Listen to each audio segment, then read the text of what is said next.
മുഖ്യമന്ത്രിയെയും സുധീരനെയും ഹൈക്കമാൻഡ് ദില്ലിക്ക് വിളിപ്പിച്ചു.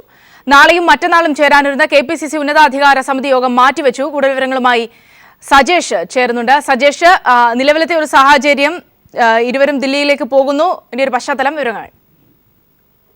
സൗമ്യ, തെരഞ്ഞെടുപ്പുമായി ബന്ധപ്പെട്ട ചർച്ചകൾക്കായാണ് ഹൈക്കമാൻഡ് ദില്ലിയിലേക്ക് കേരളത്തിലെ നേതാക്കളെ വിളിപ്പിച്ചതെന്നാണ് സൂചന. മുഖ്യമന്ത്രിയെയും KPCC അധ്യക്ഷനെയും ആഭ്യന്തരമന്ത്രിയെയും ദില്ലിക്ക് വിളിപ്പിച്ചിട്ടുണ്ട്. നാളെ തന്നെ 3 പേരും ദില്ലിക്ക് പോകാനുള്ള സാധ്യതകളാണ്. സുധീരൻ ഇപ്പോൾ കൊല്ലത്താണുള്ളത്. ഇന്ന് വൈകിട്ട് ദില്ലിക്ക് പോകുന്നതിന് കുറിച്ച് സുധീരൻ ആലോചിക്കുന്നുണ്ട്. നാളെ 3 പേരും ദില്ലിയിലെത്തും. അതിനുശേഷം ഹൈക്കമാൻഡിനെ കണ്ട് ചർച്ചകൾ നടത്തും. KPCC യോഗം നാളെയും മറ്റന്നാളുമാണ് ചേരാനിരുന്നത്. ഈ 2 ദിവസത്തെയും യോഗം മാറ്റിയിട്ടുണ്ട്. കഴിഞ്ഞ ദിവസം മുതിർന്ന കോൺഗ്രസ് നേതാവും AICCയുടെ കേരളത്തിന്റെ ചുമതലയുള്ള അംഗവുമായ ഗുലാം നബി ആസാദ് കേരളത്തിലെ നേതാക്കളിൽ നിന്ന് തെളിവെടുപ്പ് നടത്തിയിരുന്നു. അതിനുശേഷം ഒരു റിപ്പോർട്ടും ഹൈക്കമാൻഡ് സമർപ്പിച്ചിട്ടുണ്ട്. ഈ റിപ്പോർട്ടിന്റെ കൂടി അടിസ്ഥാനത്തിലായിരിക്കും കേന്ദ്രത്തിലെ ചർച്ച. സജേഷ്, ഉടൻ ഇല്ല എങ്കിലും തെരഞ്ഞെടുപ്പിന് ശേഷം നേതൃമാറ്റം ഉണ്ടാകുമെന്നൊരു സൂചന നേരത്തെ തന്നെ ഉപാധ്യക്ഷൻ രാഹുൽ ഗാന്ധിയുടെ വാക്കുകളിൽ നിന്നും വ്യക്തമായിരുന്നു. പക്ഷേ നിലവിലെ സാഹചര്യത്തിൽ സുധീരനും ഒക്കെ തന്നെയും വലിയ അഭിപ്രായ വ്യത്യാസമുണ്ട്. മുഖ്യമന്ത്രിയെ മുന്നിൽ നിർത്തി, അല്ലെങ്കിൽ ഉമ്മൻചാണ്ടിയെ മുന്നിൽ നിർത്തി ഒരു തെരഞ്ഞെടുപ്പിനെ നേരിടുന്നതിനെ കുറിച്ച് എല്ലാവർക്കും പൊതുവിൽ ആശങ്കയുണ്ട്. അതുകൊണ്ട് തന്നെ ഇത്തരം സുപ്രധാനമായ കാര്യങ്ങളിൽ നേതൃത്വത്തിന്റെ കാര്യങ്ങളുമായി ബന്ധപ്പെട്ട് നിർണായകമായ തീരുമാനങ്ങളോ ചർച്ചകളോ ഉണ്ടാകാനുള്ള സാധ്യത എത്രത്തോളമുണ്ട്? സൗമ്യ, കേരളത്തിലെത്തിയ രാഹുൽ ഗാന്ധിയും ഗുലാം നബി ആസാദിനെയും നിലവിലുള്ള സാഹചര്യങ്ങളെ കുറിച്ച് ഐ ഗ്രൂപ്പ് അറിയിച്ചിട്ടുണ്ട്. മുഖ്യമന്ത്രിക്കെതിരെ ഉയർന്നിട്ടുള്ള ആരോപണങ്ങൾ മുന്നണിയുടെ പ്രതിച്ഛായയെ ബാധിച്ചു.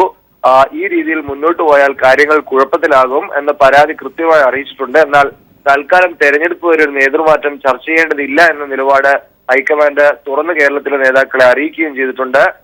തെരഞ്ഞെടുപ്പിന് ശേഷം മാത്രം നേതൃമാറ്റത്തെ കുറിച്ച് ചർച്ച ചെയ്യാം. തൽക്കാലം തെരഞ്ഞെടുപ്പ് വരെ ഗ്രൂപ്പ് വഴക്കുകൾ പാടില്ല എന്ന നിർദ്ദേശമാണ് ഹൈക്കമാൻഡ് ഭാഗത്ത് നിന്ന് കേരളത്തിലെ നേതാക്കൾ കിട്ടിയിട്ടുള്ളത്. അതുകൊണ്ട് തന്നെ നേതൃമാറ്റമോ നേതാവിനെയോ സംബന്ധിച്ചൊരു ചർച്ച നാളെ ദില്ലിയിൽ നടക്കാൻ ഇടയില്ല. സ്ഥാനാർത്ഥി നിർണയത്തിലെ മാനദണ്ഡമായിരിക്കും ചർച്ച ആയി വരിക. നിലവിൽ 10 വർഷത്തിലധികം MLA-മാരായവർക്കും മുതിർന്ന നേതാക്കൾക്കും മാറി നിൽക്കണമെന്ന അഭിപ്രായം യൂത്ത് കോൺഗ്രസ് ഉൾപ്പെടെ ഹൈക്കമാൻഡിനെ അറിയിച്ചിട്ടുണ്ട്. ഇക്കാര്യത്തിലൊരു മാനദണ്ഡം ഹൈക്കമാൻഡ് സംസ്ഥാന നേതാക്കളുമായി ചർച്ച ചെയ്യും. സ്ഥാനാർത്ഥി നിർണയത്തിന്റെ കാര്യത്തിൽ ഗ്രൂപ്പ് ഇടപെടൽ ഉണ്ടാകരുത് എന്ന ആവശ്യം ഹൈക്കമാൻഡ് കേരളത്തിലെ നേതാക്കളെ അറിയിച്ചേക്കും. എന്നാൽ നേതൃമാറ്റം നാളത്തെ ചർച്ചയിൽ സംസാരിക്കാൻ ഇടയില്ല. സൗമ്യ. MR സജേഷാണ് വിവരങ്ങൾ നൽകിയത്. മുഖ്യമന്ത്രിയും സുധീരനെയും ഹൈക്കമാൻഡ് ദില്ലിക്ക് വിളിപ്പിച്ചിട്ടുണ്ട്. നാളെ മറ്റാലും ചേരാനിരുന്ന KPCC ഉന്നതാധികാര സമിതി യോഗം മാറ്റിവെച്ചു. JNU സംഭവത്തിൽ NIA അന്വേഷണം വേണമെന്ന ആവശ്യം ദില്ലി ഹൈക്കോടതി തള്ളി. ഹർജി അനവസരത്തിലുള്ളതെന്ന് കോടതി പറഞ്ഞു. അതേസമയം വിഷയത്തിൽ പ്രതിഷേധം മറ്റ് സർവകലാശാലകളിലേക്കും വ്യാപിക്കുകയാണ്. വിവരങ്ങളുമായി സന്തോഷ് സാർലിംഗ് ചേർന്നുണ്ട്. സാർലിംഗ്, വിശദാംശങ്ങൾ.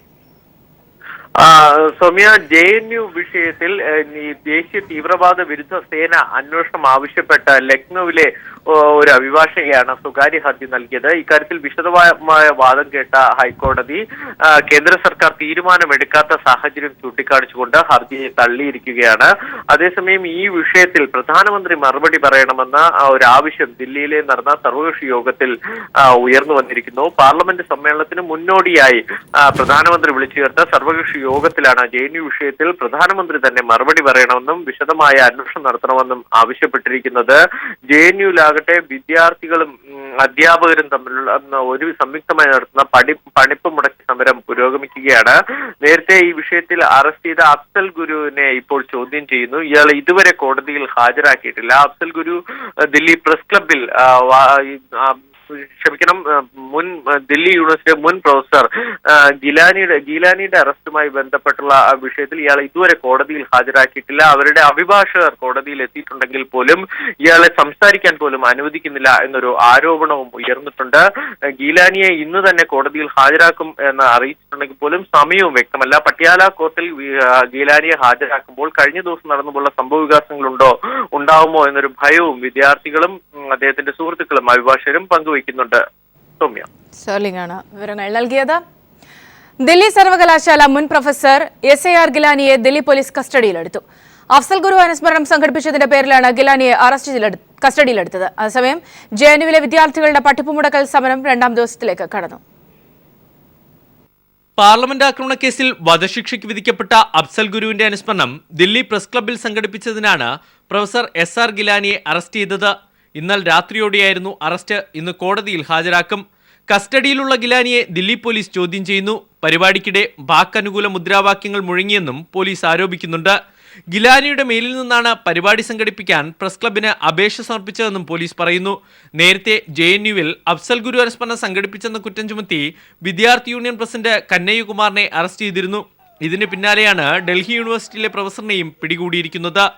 പാർലമെന്റ് ആക്രമണ കേസിൽ പ്രതി ചേർക്കപ്പെടുന്ന വ്യക്തിയാണ് പ്രൊഫസർ SR ഗിലാനി. പിന്നീട് കോടതി കുറ്റമുക്തനാക്കിയിരുന്നു. അതേസമയം JNU സംഭവത്തിൽ ദേശീയ തീവ്രവാദ വിരുദ്ധ സേന അന്വേഷിക്കണമെന്ന ദില്ലി പോലീസിന്റെ ആവശ്യത്തിന്മേൽ ഇന്ന് കേന്ദ്ര സർക്കാർ തീരുമാനമെടുത്തേക്കും. News bureau, Delhi. ദില്ലിയിൽ RSSകാർ മാധ്യമപ്രവർത്തകരെ ആക്രമിച്ച സംഭവത്തിൽ കേരള യൂണിയൻ ഓഫ് വർക്കിംഗ് ജേർണലിസ്റ്റിന്റെ നേതൃത്വത്തിൽ മാധ്യമപ്രവർത്തകർ ദില്ലിയിൽ പ്രതിഷേധിച്ചു. CPIM സംസ്ഥാന സെക്രട്ടറി കോടിയേരി ബാലകൃഷ്ണൻ പ്രതിഷേധ പരിപാടികൾ ഉദ്ഘാടനം ചെയ്തു. പത്രപ്രവർത്തകർക്ക് പോലും തൊഴിലെടുക്കാനുള്ള സ്വാതന്ത്ര്യമില്ലാത്ത സാഹചര്യം അടിയന്തരാവസ്ഥയെ ഓർമ്മിപ്പിക്കുന്നതായി കോടിയേരി പറഞ്ഞു. അടിയന്തരാവസ്ഥക്കാലത്ത് മർദ്ദനമേൽക്കേണ്ടി വന്ന അദ്വാനിയെ പോലെയുള്ളവർ പ്രതികരിക്കണമെന്നും കോടിയേരി ആവശ്യപ്പെട്ടു.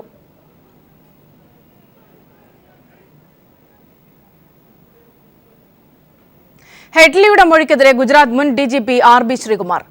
ഇസ്രത് ജഹാൻ സംഭവം വ്യാജ ഏറ്റുമുട്ടൽ തന്നെ. ഹെഡ്ലിയുടെ മൊഴി BJPയുടെ നഷ്ടപ്പെട്ട പ്രതിച്ഛായ വീണ്ടെടുക്കാൻ. ഹെഡ്ലി ഇന്ത്യയുടെയും അമേരിക്കയുടെയും ഡബിൾ ഏജന്റെന്നും RB ശ്രീകുമാർ പീപ്പിൾ TVയോട് പറഞ്ഞു. BJPക്ക് രാഷ്ട്രീയ ലാഭം ഉണ്ടാക്കുന്ന തരത്തിൽ കൊല്ലപ്പെട്ട ആ സ്ത്രീയെയും മലയാളിയായ പ്രാണേഷ് കുമാർ പിള്ളയെ പറ്റിയും ഇത്തരത്തിലുള്ള വെളിപ്പെടുത്തൽ ഇദ്ദേഹം പറഞ്ഞത് എൻ്റെ അനുഭവത്തിൽ വെച്ച് മനസ്സിലാക്കിയിടത്തോളം ഇത് അമേരിക്കൻ ഗവൺമെൻറ്റും ഇന്ത്യൻ ഗവൺമെൻറ്റും ചേർന്നുള്ള ഒരു ഓപ്പറേഷനാണ്. കാരണം ഈ ഹെഡ്ലി ഒരുപക്ഷെ ഒരു ഡബിൾ ഏജൻ്റ് ആയിരിക്കാം. അമേരിക്കൻ CIA ഹെഡ്ലിയെ ലഷ്കർ ഇ തയ്യബയുടെ ഓർഗനൈസേഷനിൽ അയച്ച് അല്ലെങ്കിൽ ഓർഗനൈസേഷനിൽ നിന്ന് വിന്നോവർ ചെയ്തിട്ട് അവർക്ക് വേണ്ട ഇൻഫർമേഷൻ ചോർത്തുകയായിരിക്കാം. അത് അതുകൊണ്ടാണ് ഇത് ലഷ്കർ ഇ തയ്യബ അറിയുകയും അയാൾക്ക് നിൽക്കക്കള്ളി ഇരിക്കാതെ വരികയും ചെയ്തപ്പോൾ അയാൾ അമേരിക്കൻ ഗവൺമെൻറ്റിനോട് സറണ്ടർ ചെയ്തത്. KM മാണിക്കെതിരായ ബാർ കോഴക്കേസിൽ തുടർവാദം വേണ്ടെന്ന് വിജിലൻസ് കോടതിയിൽ തീരുമാനമെടുക്കാൻ കേസ് മാർച്ച് 5 മാറ്റി. സർക്കാർ എന്തിനാണ് ഭയക്കുന്നതെന്ന് VSന്റെ അഭിഭാഷകൻ ചോദിച്ചു. ശങ്കർ റെഡ്ഡിയെ വിജിലൻസ് ADGP ആക്കിയത് മാണിയെ രക്ഷിക്കാനാണെന്ന് ലോയേഴ്സ് അസോസിയേഷനും ആരോപിച്ചു. KM മാണിയെ കുറ്റവിമുക്തനാക്കുന്ന അന്തിമ റിപ്പോർട്ടിൽ തുടർവാദം വേണ്ടെന്ന നിലപാടാണ് വിജിലൻസ് കോടതിയിൽ സ്വീകരിച്ചത്. തുടരന്വേഷണ റിപ്പോർട്ടിൽ കോടതിക്ക് തീരുമാനമെടുക്കാം. തുടർവാദത്തെ ഭയപ്പെടുന്നത് എന്തിനാണെന്ന മറുചോദ്യം VSന്റെ അഭിഭാഷകൻ ഉന്നയിച്ചു. അഴിമതി സമൂഹത്തോടുള്ള കുറ്റകൃത്യമാണ്. സത്യം പുറത്തുവരുന്നതിനെ വിജിലൻസ് ഭയക്കുന്നു. തന്നെ സുപ്രീം കോടതി തന്നെ പറഞ്ഞിട്ടുണ്ട്, ഈ പൊളിറ്റീഷ്യൻസ് പബ്ലിക് മെൻ ചെയ്യുന്ന കറപ്ഷൻ ഒരു ഒഫൻസ് അഗൈൻസ്റ്റ് സൊസൈറ്റിയാണ്. അപ്പോൾ ഒരു സൊസൈറ്റിയിലുള്ള റെസ്പോൺസിബിൾ ആയിട്ട് ഒരാളിന് വന്ന് അദ്ദേഹത്തിന് അതിനെതിരായിട്ട് അതിനെതിരായിട്ട് ഫൈറ്റ് ചെയ്യാനുള്ള അവകാശമുണ്ട് എന്ന് പറഞ്ഞിട്ടാണ് കോടതിയിൽ ഇംപ്ലീഡ്മെന്റ് അനുവദിച്ചത്. 3 DGPമാർ ഉണ്ടായിരിക്കെ ADGP റാങ്കിലുള്ള ശങ്കർ റെഡ്ഡിയെ വിജിലൻസ് ഡയറക്ടർ സ്ഥാനത്ത് നിയോഗിച്ചത് സർക്കാരിന് അനുകൂലമായ റിപ്പോർട്ട് നൽകാനാണെന്ന് ഇന്ത്യൻ ലോയേഴ്സ് അസോസിയേഷൻ ചൂണ്ടിക്കാട്ടി. കേസിൽ വാദം കേൾക്കണമോ എന്നത് മാർച്ച് 5 കോടതി പരിഗണിക്കും. News bureau, Thiruvananthapuram. Ration depot അനുവദിക്കാൻ 25 ലക്ഷം കൈക്കൂലി ആവശ്യപ്പെട്ടതിൽ മന്ത്രി അടൂർ പ്രകാശിനെതിരായ കേസ് പിൻവലിക്കാനുള്ള നീക്കം പൊളിഞ്ഞു. കേസ് എഴുതിത്തള്ളണമെന്ന തീരുമാനം വിജിലൻസ് ഡയറക്ടർ തള്ളി. കുറ്റപത്രം സമർപ്പിച്ച കേസിൽ അടൂർ പ്രകാശ് വിചാരണ നേരിടണമെന്ന് വിജിലൻസ് ഡയറക്ടർ അറിയിച്ചു. അടൂർ പ്രകാശ് ഭക്ഷ്യമന്ത്രിയായിരുന്ന 2004-2005 കാലഘട്ടത്തിൽ റേഷൻ ഡിപ്പോ അനുവദിക്കാൻ 25 ലക്ഷം രൂപ കോട ചോദിച്ചുവെന്നാണ് കേസ്. കോഴിക്കോട്ടെ കോൺഗ്രസ് നേതാവായിരുന്ന NK അബ്ദുറഹ്മാനോടാണ് മന്ത്രി അടൂർ പ്രകാശ് കോഴ ചോദിച്ചത്. മുക്കം ഓമശ്ശേരിയിൽ റേഷൻ ഡിപ്പോ തുടങ്ങാനായി 2005 ഡിസംബർ 3 തിരുവനന്തപുരത്തെ ഔദ്യോഗിക വസതിയിൽ വെച്ചും ഡിസംബർ 5 കോഴിക്കോട് ഗസ്റ്റ് ഹൌസിൽ വെച്ചുമാണ് അടൂർ പ്രകാശ് കോഴ ആവശ്യപ്പെട്ടത്. ഇക്കാര്യങ്ങൾ ചൂണ്ടിക്കാട്ടി PC സജിത്രൻ എന്നയാൾ തിരുവനന്തപുരം വിജിലൻസ് കോടതിയിൽ സ്വകാര്യ അന്യായം സമർപ്പിച്ചതിനെ തുടർന്നാണ് വിജിലൻസ് കേസെടുത്ത് അന്വേഷണം ആരംഭിച്ചത്. അന്വേഷണ സംഘം കേസ് അന്വേഷിച്ച് 2011 ഫെബ്രുവരിയിൽ കോടതിയിൽ കുറ്റപത്രം നൽകി. ഈ ഘട്ടത്തിൽ പരാതിക്കാരൻ മൊഴിമാറ്റിയെന്നും അതിനാൽ തുടരന്വേഷണം വേണമെന്നും ആവശ്യപ്പെട്ട് പ്രോസിക്യൂഷൻ കോടതിയെ സമീപിച്ചു. തുടരന്വേഷണ ഘട്ടത്തിലും പരാതിക്കാരായ അബ്ദുറഹ്മാനും സജിത്രനും മൊഴിമാറ്റി. ഇതേ തുടർന്നാണ് മന്ത്രിക്കെതിരെയുള്ള കേസ് പിൻവലിക്കണമെന്ന് കാട്ടി അന്വേഷണ ഉദ്യോഗസ്ഥർ വിജിലൻസ് ഡയറക്ടർ ശങ്കർ റെഡ്ഡിക്ക് റിപ്പോർട്ട് നൽകിയത്. എന്നാൽ ഈ റിപ്പോർട്ട് കഴിഞ്ഞ ദിവസം വിജിലൻസ് ഡയറക്ടർ തള്ളി. കുറ്റപത്രം സമർപ്പിച്ച കേസിൽ അടൂർ പ്രകാശ് വിചാരണ നേരിടണമെന്നാണ് വിജിലൻസ് ഡയറക്ടറുടെ നിലപാട്. ഇതോടെ റേഷൻ ഡിപ്പോ കോഴക്കേസ് എഴുതിത്തള്ളി അടൂർ പ്രകാശിന് ക്ലീൻ ചിറ്റ് നൽകാനുള്ള സർക്കാർ നീക്കത്തിന് കനത്ത തിരിച്ചടിയാണ് ഏറ്റിരിക്കുന്നത്. PV കുട്ടൻ, കോഴിക്കോട്. BJP-യുമായി തെരഞ്ഞെടുപ്പ് നീക്കുപോക്ക് മാത്രമാണെന്ന് വെള്ളാപ്പള്ളി നടേശൻ. നിയമസഭാ തെരഞ്ഞെടുപ്പിൽ BJP-യുടെ മുന്നണിക്കൊപ്പം BDJS മത്സരിക്കാനില്ലെന്നും തെരഞ്ഞെടുപ്പിൽ താനും തുഷാറും മത്സരിക്കില്ലെന്നും വെള്ളാപ്പള്ളി പറഞ്ഞു. കേരളത്തിനെതിരെ BJP ദേശീയ ഘടകം കേന്ദ്ര തെരഞ്ഞെടുപ്പ് കമ്മീഷന് പരാതി നൽകി. കേരളത്തിലെ വോട്ടേഴ്സ് ലിസ്റ്റ് പരിശോധിക്കാൻ പ്രത്യേക ഒബ്സർവറെ നിയോഗിക്കണമെന്ന് ആവശ്യപ്പെട്ടു. കേന്ദ്രമന്ത്രി മുഖ്താർ അബ്ബാസ് നഖ്വിയുടെ നേതൃത്വത്തിലുള്ള സംഘമാണ് പരാതി നൽകിയത്. കേരളം, പശ്ചിമബംഗാൾ സംസ്ഥാനങ്ങളിലെ തെരഞ്ഞെടുപ്പുമായി ബന്ധപ്പെട്ടാണ് കേന്ദ്രമന്ത്രി മുഖ്താർ അബ്ബാസ് നഖ്വിയുടെ നേതൃത്വത്തിലുള്ള BJP സംഘം കേന്ദ്ര തെരഞ്ഞെടുപ്പ് കമ്മീഷനെ കണ്ടത്. നിലവിൽ കേരളത്തിൽ തയ്യാറാക്കിയിരിക്കുന്ന വോട്ടേഴ്സ് ലിസ്റ്റിൽ വ്യാപക ക്രമക്കേടുണ്ടെന്ന് പരാതിയിൽ പറയുന്നു. ഇത് പരിശോധിക്കാൻ പ്രത്യേക ഒബ്സർവറെ കേരളത്തിൽ നിയോഗിക്കണമെന്നും ആവശ്യപ്പെടുന്നുണ്ട്. തെരഞ്ഞെടുപ്പിനിടയിൽ അക്രമം നടക്കാനുള്ള സാധ്യത കേരളത്തിലുണ്ടെന്നും BJP ആരോപിക്കുന്നു. അതിനാൽ കേന്ദ്രസേനയെ നിയോഗിക്കണം. പശ്ചിമബംഗാളിലും കേന്ദ്രസേനയെ വിന്യസിക്കണമെന്നും ആവശ്യപ്പെടുന്നു. കേരളമടക്കമുള്ള സംസ്ഥാനങ്ങളിലെ തെരഞ്ഞെടുപ്പ് ഒരുക്കങ്ങൾ വിലയിരുത്തി ദില്ലിയിൽ തിരിച്ചെത്തിയ കമ്മീഷൻ ഇപ്പോൾ വോട്ടെടുപ്പ് തീയതി നിശ്ചയിക്കേണ്ട ഒരുക്കങ്ങളിലേക്ക് കടക്കുകയാണ്. കേന്ദ്രമന്ത്രിയുടെ നേതൃത്വത്തിൽ നൽകിയിരിക്കുന്ന പരാതി പരിശോധിച്ച് തീരുമാനമെടുക്കുമെന്ന് കേന്ദ്ര തെരഞ്ഞെടുപ്പ് കമ്മീഷൻ ഉന്നത വൃത്തങ്ങൾ അറിയിച്ചു. News bureau, Delhi. UDF-ൽ തന്നെ തുടരാൻ JDU-വിന്റെ തീരുമാനം. JDU-വിന്റെ അടിയന്തര സെക്രട്ടേറിയറ്റ് യോഗത്തിലാണ് തീരുമാനം. കോഴിക്കോട് വീരേന്ദ്രകുമാറിന്റെ വീട്ടിലാണ് യോഗം ചേർന്നത്. ചോദ്യോത്തരവേളയിലുടനീളം പ്രതിപക്ഷ പ്രതിഷേധത്തിൽ നിയമസഭ പ്രക്ഷുബ്ധമായി. സർക്കാർ അധികാരത്തിൽ വന്ന ശേഷം 66 കർഷകർ ആത്മഹത്യ ചെയ്തതായി മന്ത്രി KP മോഹനൻ നിയമസഭയെ രേഖാമൂലം അറിയിച്ചു. കാർഷിക വായ്പയിന്മേലുള്ള റവന്യൂ റിക്കവറി നടപടിക്ക് ജൂൺ 30 വരെ മൊറട്ടോറിയം അനുവദിച്ചതായും മന്ത്രി അറിയിച്ചു. ചോദ്യോത്തരവേള ആരംഭിച്ചപ്പോൾ തന്നെ മന്ത്രി K ബാബു മറുപടി പറയാൻ എഴുന്നേറ്റതാണ് പ്രതിപക്ഷത്തെ പ്രകോപിപ്പിച്ചത്. ബാർക്കോഴയിൽ ആരോപണ വിധേയനായ മന്ത്രി രാജിവെക്കണമെന്ന് പ്രതിപക്ഷം ആവശ്യപ്പെട്ടു. പ്രതിഷേധത്തിന്റെ ഭാഗമായി ബാബുവിനോടുള്ള ചോദ്യങ്ങളും പ്രതിപക്ഷം ഉന്നയിച്ചില്ല. തുടർന്ന് മലയാള ഭാഷ സംബന്ധിച്ച ചോദ്യത്തിന് മറുപടിയുമായി മുഖ്യമന്ത്രി സംസാരിച്ചു. ഈ സാഹചര്യത്തിൽ ആരോപണ വിധേയരായ മുഖ്യമന്ത്രിയും മന്ത്രിമാരും രാജിവെക്കണമെന്നാവശ്യപ്പെട്ട് പ്രതിപക്ഷം സഭയുടെ നടുത്തളത്തിലിറങ്ങി പ്രതിഷേധിച്ചു.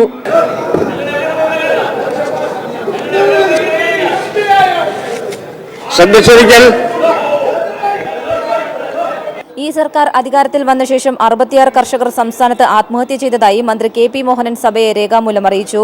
കാർഷികോൽപ്പന്നങ്ങളുടെ വിലയിടിവ് മൂലം വായ്പ തിരിച്ചടയ്ക്കാൻ കഴിയാതെ വരുന്നത് ആത്മഹത്യയ്ക്ക് കാരണമായതായും മന്ത്രി അറിയിച്ചു.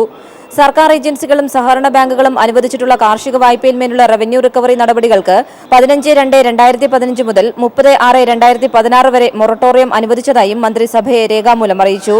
സോളാർ കേസിൽ DGP അലക്സാണ്ടർ ജേക്കബ് ഉൾപ്പെടെയുള്ളവർ കമ്മീഷന് മുൻപാകെ നടത്തിയ പുതിയ വെളിപ്പെടുത്തലിന്മേൽ തുടർ നടപടി ആവശ്യമെങ്കിൽ സ്വീകരിക്കേണ്ടത് കമ്മീഷൻ തന്നെയാണെന്ന് ആഭ്യന്തരമന്ത്രി രമേശ് ചെന്നിത്തല സഭയെ രേഖാമൂലം അറിയിച്ചു. ഈ സർക്കാർ കടപ്പത്രങ്ങൾ വഴി 59,463 കോടിയും നബാർഡിൽ നിന്നും 2,364 കോടിയും വിദേശ വായ്പാ ഇനത്തിൽ 2,541 കോടി രൂപയും വായ്പെടുത്തതായി മുഖ്യമന്ത്രിയും സഭയെ രേഖാമൂലം അറിയിച്ചു. നിയമസഭയിൽ നിന്നും S. ഷീജ. സോളാർ കമ്മീഷനെ ആക്ഷേപിച്ചും ഭീഷണിപ്പെടുത്തിയും സമ്മർദ്ദത്തിലാക്കിയും നിർവീര്യമാക്കാനുള്ള ഭരണപക്ഷത്തിന്റെ നീക്കത്തിൽ പ്രതിഷേധിച്ച് പ്രതിപക്ഷം നിയമസഭ ബഹിഷ്കരിച്ചു.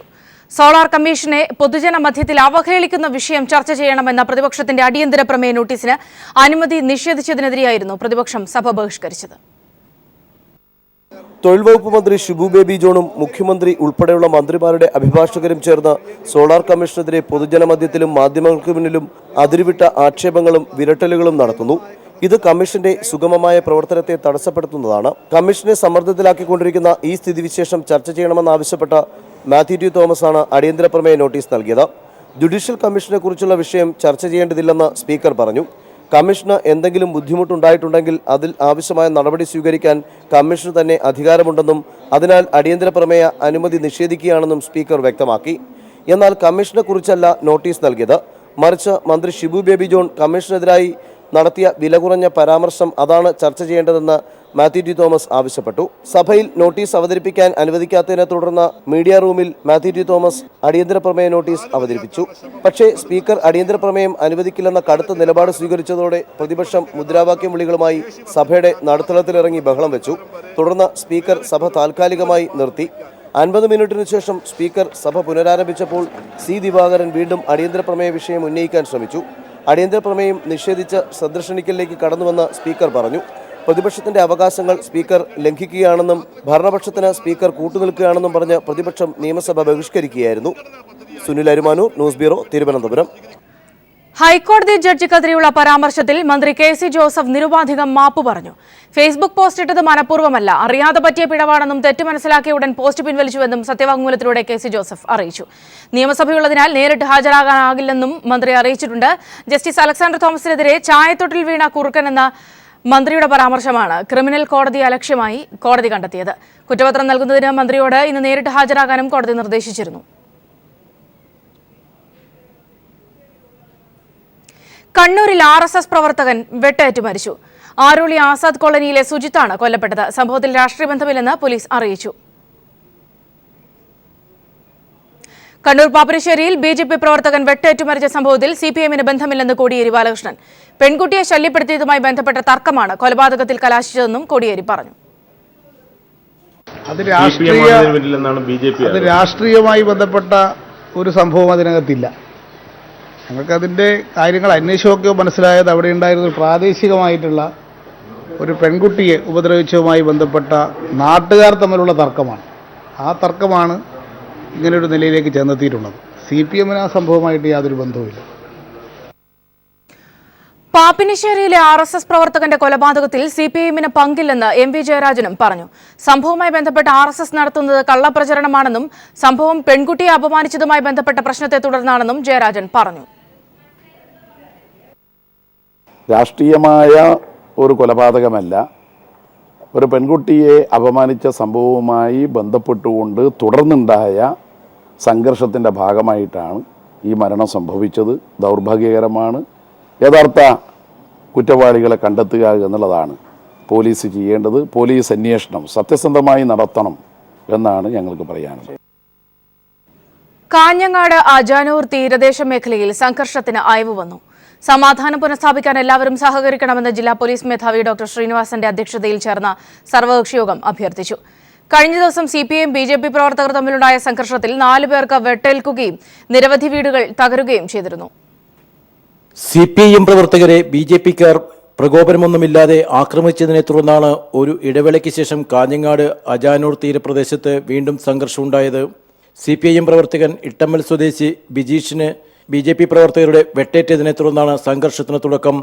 കൂടെയുണ്ടായിരുന്ന കൃപേഷ്, മിഥുൻ എന്നിവർക്കും പരിക്കേറ്റു. മറ്റൊരു CPM പ്രവർത്തകൻ കൊളവയലിലെ ഷൈജുവിനെ കുത്തുകയും കല്ലുവലിച്ചിട്ട് കാൽമുട്ട് തകർക്കുകയും ചെയ്തു. CPM പ്രവർത്തകൻ സജിത്തിനെയും ആക്രമിച്ചു. പോലീസ് എത്തിയാണ് ഷൈജുവിനെ ആശുപത്രിയിൽ പ്രവേശിപ്പിച്ചത്. BJP പ്രവർത്തകരായ പൊയ്യക്കരയിലെ കരുണാകരൻ, സുകുമാരൻ എന്നിവർക്കും ആക്രമണത്തിൽ പരിക്കേറ്റു. BJP ബോധപൂർവം നടത്തിയ ആക്രമണത്തിന്റെ ഭാഗമായാണ് ഈ മേഖല വീണ്ടും സംഘർഷത്തിലായതെന്ന് CPIM ജില്ലാ സെക്രട്ടറി KP സതീഷ് ചന്ദ്രൻ ആരോപിച്ചു. താമസിക്കാൻ കഴിയാത്ത നിലയിൽ വീടുകളകത്ത് കയറി പൂർണ്ണമായും തകർത്ത നിലയാണ് പൊയ്യക്കരയിലുള്ളത്. പൊതുവിൽ സമാധാനപരമായ അന്തരീക്ഷം നിലനിൽക്കുന്ന ഈ പ്രദേശത്ത് വളരെ ബോധപൂർവമാണ് BJP-യും RSS-ഉം കുഴപ്പങ്ങളുണ്ടാക്കാൻ മുന്നോട്ട് വന്നത്. യാതൊരു പ്രകോപനവുമില്ലാതെയാണ് ആക്രമണം നടത്തിയത്. ഈ ആക്രമണത്തിനെതിരായി ജനങ്ങളുടെ ശക്തമായ പ്രതിഷേധവും പ്രതികരണവും എല്ലാ ജനാധിപത്യ വിശ്വാസികളുടെ ഭാഗത്തും ഉണ്ടാകണമെന്ന് ഞങ്ങൾ അഭ്യർത്ഥിക്കുകയാണ്. കുറ്റവാളികളെ പിടികൂടുന്നതിന് വേണ്ടി നിയമത്തിന് മുമ്പിൽ കൊണ്ടുവരാൻ പോലീസ് അടിയന്തരമായി ഇടപെടണമെന്ന് CPM അഭ്യർത്ഥിച്ചിട്ടുണ്ട്. CPIM അനുഭാവികളായ ചിത്താരിക്കടപ്പുറത്തെ കുഞ്ഞിക്കണ്ണന്റെ വീട് പൂർണ്ണമായും തകർത്തു. ടിവിയും ഫ്രിഡ്ജും ഉൾപ്പെടെയുള്ള വീട്ടുപകരണങ്ങൾ പൂർണ്ണമായും നശിപ്പിച്ചു. മാണിക്യം, രവീന്ദ്രൻ, രാഘവൻ, സരോജിനി, നാരായണി തുടങ്ങിയ CPIM അനുഭാവികളുടെയും ശ്രീധരൻ, സുകുമാരൻ എന്നീ BJP പ്രവർത്തകരുടെ വീടുകൾക്കു നേരെയും ആക്രമണം നടന്നു. പോലീസ് എത്തി ഗ്രനേഡ് പ്രയോഗിച്ചതോടെയാണ് സംഘർഷത്തിൽ അയവുണ്ടായത്. സ്ഥലത്ത് ശക്തമായ പോലീസിനെ വിന്യസിപ്പിച്ചിട്ടുണ്ട്. ഗുരുതരമായി പരിക്കേറ്റ CPIM BJP പ്രവർത്തകരെ കാഞ്ഞങ്ങാട്, പരിയാരം, മംഗലാപുരം എന്നിവിടങ്ങളിലെ ആശുപത്രികളിൽ പ്രവേശിപ്പിച്ചു. News bureau, Kasaragod. നിയമസഭാ വളപ്പിൽ തെങ്ങിൽ കയറി തെങ്ങുകയറ്റ തൊഴിലാളിയുടെ ആത്മഹത്യാ ഭീഷണി. ക്ഷേമ പെൻഷൻ ഉൾപ്പെടെയുള്ള ആനുകൂല്യങ്ങൾ അനുവദിക്കണമെന്നാവശ്യപ്പെട്ടാണ് തെങ്ങുകയറ്റ തൊഴിലാളി സുധീർ ഭീഷണി മുഴക്കിയത്. വിദഗ്ധ തൊഴിലാളിയായി പരിഗണിക്കാമെന്ന് മുഖ്യമന്ത്രി ഉറപ്പു നൽകിയതിനെ തുടർന്ന് ഇയാൾ താഴെയിറങ്ങി. തെക്കേ ഇന്ത്യയിലെ പ്രധാന ലൈഫ് സ്റ്റൈൽ മാഗസിനായ റിറ്റ്സിന്റെ കേരള പതിപ്പ് പ്രകാശനം ചെയ്തു. കൊച്ചിയിൽ നടന്ന ചടങ്ങിൽ Kalyan jewels managing director TS Kalyanaraman പ്രകാശനം നിർവഹിച്ചു. വിഗാർഡ് MD മിഥുൻ ചിറ്റിലപ്പള്ളി ആദ്യ കോപ്പി ഏറ്റുവാങ്ങി. നടി മഞ്ജു വാര്യർ, ഷിമാട്ടിയുടെ മബീന കണ്ണൻ, റിറ്റ്സ് എഡിറ്ററും പബ്ലിഷറുമായ അരുണ R. കൃഷ്ണൻ എന്നിവരും പങ്കെടുത്തു. ബോബി ചെമ്മണ്ണൂർ ഇന്റർനാഷണൽ ഗ്രൂപ്പിന്റെ ആദ്യ സംരംഭമായ ബോബി ചെമ്മണ്ണൂർ നിധി ലിമിറ്റഡിന്റെ ആദ്യ ശാഖ കുന്നംകുളത്ത് മുനിസിപ്പൽ ചെയർപേഴ്സൺ സീതാ രവീന്ദ്രൻ ഉദ്ഘാടനം ചെയ്തു. ചെമ്മണ്ണൂർ ഗ്രൂപ്പിന്റെ മറ്റ് സ്ഥാപനങ്ങളിലേതുപോലെ ലാഭത്തിന്റെ ഒരു വിഹിതം ജീവകാരുണ്യ പ്രവർത്തനങ്ങൾക്ക് ഉപയോഗിക്കുമെന്ന് ചെയർമാൻ ബോബി ചെമ്മണ്ണൂർ അധ്യക്ഷ പ്രസംഗത്തിൽ പറഞ്ഞു. Municipal councillor Nisha Jayesh, chamber of commerce secretary KM Abubakar, VK Sreeraman തുടങ്ങിയവർ പങ്കെടുത്തു. ഐസിഎല്ലിന്റെ ആലപ്പുഴ ബ്രാഞ്ച് ഉദ്ഘാടനം സിനിമാ താരം മുകേഷ് നിർവഹിച്ചു. ICL MD-യും CEO-യുമായ KG അനിൽകുമാർ സ്വാഗതം പറഞ്ഞ ചടങ്ങിൽ ആലപ്പുഴ മുനിസിപ്പൽ ചെയർമാൻ ശ്രീ തോമസ് ജോസഫ് മുഖ്യാതിഥിയായിരുന്നു. ICL general manager Uma Anilkumar, chairman KK Wilson തുടങ്ങിയവർക്കൊപ്പം സാമൂഹിക സാംസ്കാരിക രംഗത്തെ പ്രമുഖർ ചടങ്ങിൽ പങ്കെടുത്തു.